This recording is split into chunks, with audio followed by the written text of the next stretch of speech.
This is page number 80, last paragraph in CRT class 9. If you carefully study these definitions, you find that some of the terms like part,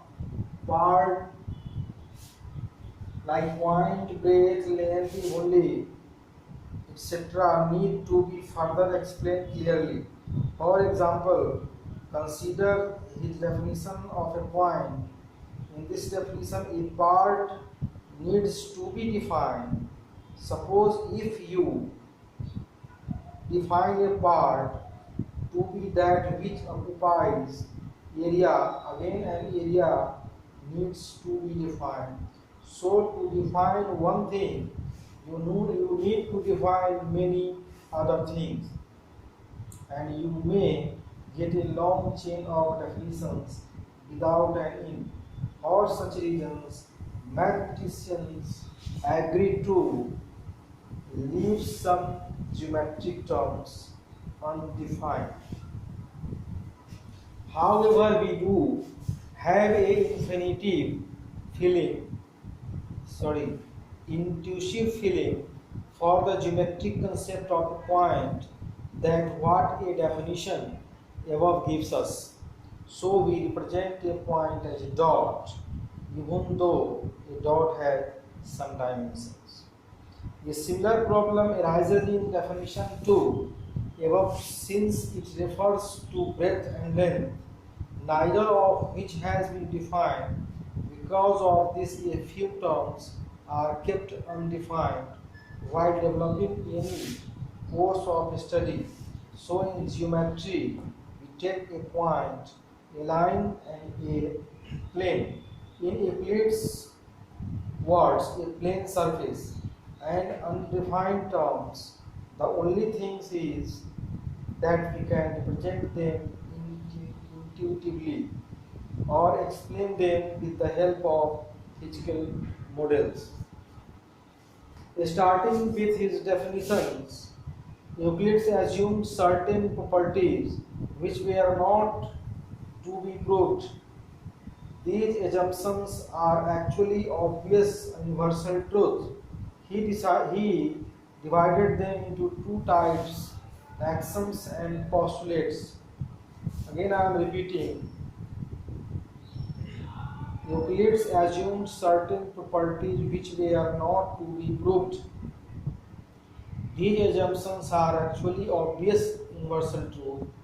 He divided them into two types, axioms and postulates.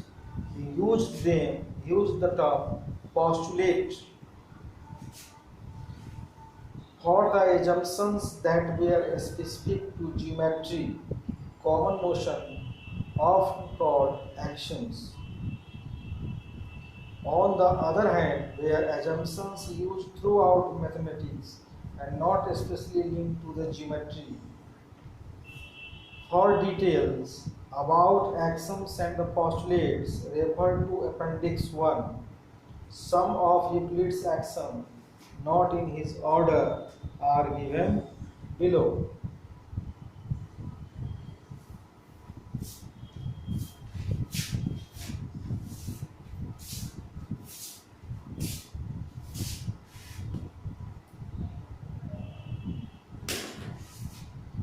Number 1.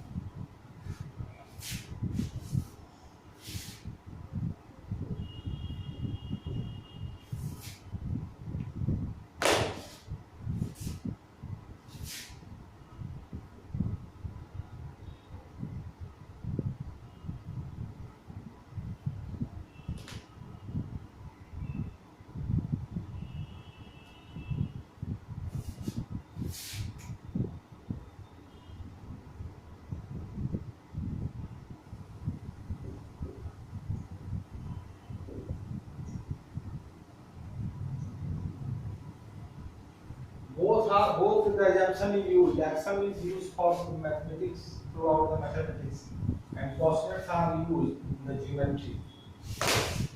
So here the Euclid's axioms are here, not in order. First, things which are equal to the same thing are equal to one another. Second, if equals are added to equal, the wholes are equal. Third, if equals are subtracted from equals, the remainders are equal. For things which coincide with one another are equal to one another. The whole is greater than the part. Things which are double of the same things are equal to one another. Things which are halves of the same things are equal to one another. These common notions refer to magnitudes of some kind. The first common notion could be applied to plane figures. For example, if an area of a triangle equals the area of a rectangle and the area of a rectangle equals that of a square, then the area of triangle also equal to the area of the square. Magnitudes of the same kind can be compared and added, but magnitudes of different kinds cannot be compared. For example, a line cannot be added to a rectangle, nor can an angle to compare to a pentagon. The fourth axiom given above seems to say that if two things are identical, that is, they are the same, then they are equal. In other words, everything equals itself. It is the justification of the principle of superposition. Action number 5. Action number 5 gives us the definition of greater than. For example, if a quantity B is a part of another quantity A, then A can be written as a sum of B, and some third quantity C, symbolically A, B. B means that there is some C such that A is equal to B plus C. Now let us discuss Euclid's 5 postulates. There are so it was 7 axioms and the postulates are 5.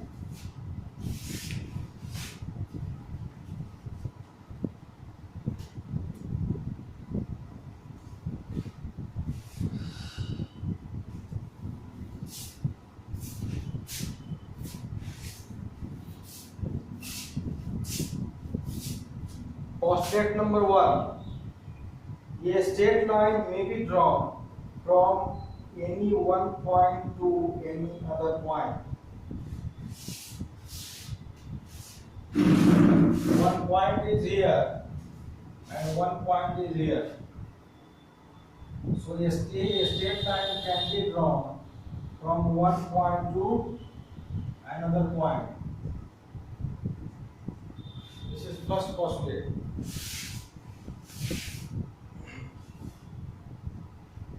Note that this postulate tells us that at least one straight line passes through two distinct points, but it does not say that there cannot be more than one such line. However, in his work, Euclid has frequently assumed without mentioning that there is a unique line joining two distinct points. We state the result in the form of an axiom as follows. So axiom 5.1.